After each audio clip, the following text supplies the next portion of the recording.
తృప్తి. ఒకరోజు రామశాస్త్రి బ్యాంకులోంచి డబ్బులు తీసుకుని డబ్బులు పెట్టెను భుజాన వేసుకుని బైక్లో వెళ్తున్నాడు. ఆ పెట్టెలో 100 రూపాయల కట్టలు దాదాపు 100 ఉన్నాయి. అయితే మార్గమధ్యంలో గతుకుల రోడ్డు వైపు వెళ్తూ ఉండడంతో పెట్టె మూత కొద్దిగా తెరుచుకుంది. అందులో ఒక 100 రూపాయల కట్ట కింద పడిపోయింది. అది చూసుకోకుండానే అతను వేగంగా వెళ్లిపోయాడు. కింద పడిన నోట్ల కట్టలోంచి ఒక నోటు మాత్రం బయటికి వచ్చి గాల్లో ఎగిరెళ్లి కాస్త దూరంలో పడిపోయింది. ఆ నోటు పడిన పక్కగా ఒక అతను నడుచుకుంటూ వచ్చాడు. అతను ఆ ఒక్క నోటు తీసుకుని దగ్గర్లో ఉన్న కేఫ్కి వెళ్లాడు. ప్లేట్ పూరి, ప్లేట్ బోండా తిని ఒక టీ తాగాడు.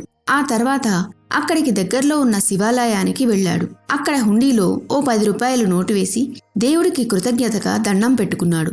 సంతోషంతో ఇంటికి చేరాడు. పడిపోయిన నోట్ల కట్టలో 99 అక్కడే ఉన్నాయి. ఆ దారిలో కాసేపటికి వేరే ఒకడు వచ్చాడు. అతను ఆ నోట్ల కట్ట తీసుకున్నాడు.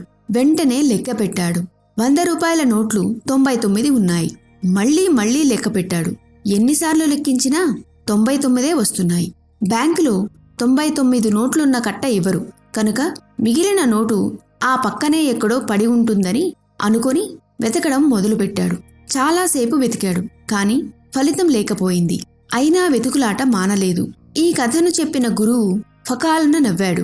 ఒక్క నోటు దొరికిన వ్యక్తి దర్జాగా హోటల్కు వెళ్లి పూరీ తిన్నాడు, టీ తాగాడు. కాని 99 నోట్లు దొరికిన వ్యక్తి వాటిని ఖర్చు పెట్టుకోక మరో నోటు కోసం వెతకడం మొదలుపెట్టాడు. మనిషి దొరికిన దానితో ఉన్నదానితో తృప్తిపడడు. లేని దానికోసం బుర్రలు పాడు చేసుకుంటాడు. ఉన్నదాని పట్ల శ్రద్ధ ఉండదు. దేహం ఒకవైపు లాగుతుంటే మనసు మరోవైపు పోతుంది. ఈ రెండిటికీ మధ్య సమన్వయం లేకుంటే ఎంతున్నా అసంతృప్తి తప్పదు. ఈ కథ మీకు ఎలా అనిపించిందో కమెంట్ ద్వారా తెలియజేయండి. మా వీడియోస్ మీకు నచ్చినట్లయితే తప్పకుండా ఒక లైక్ ద్వారా మీ సపోర్ట్ని తెలియజేయండి. ఇలాంటి మరిన్ని వీడియోస్ కోసం మా ఛానల్ని సబ్స్క్రైబ్ చేసుకోండి. నోటిఫికేషన్స్ కోసం పక్కనే ఉన్న బెల్ ఐకాన్ని ప్రెస్ చేయండి. Thanks for watching.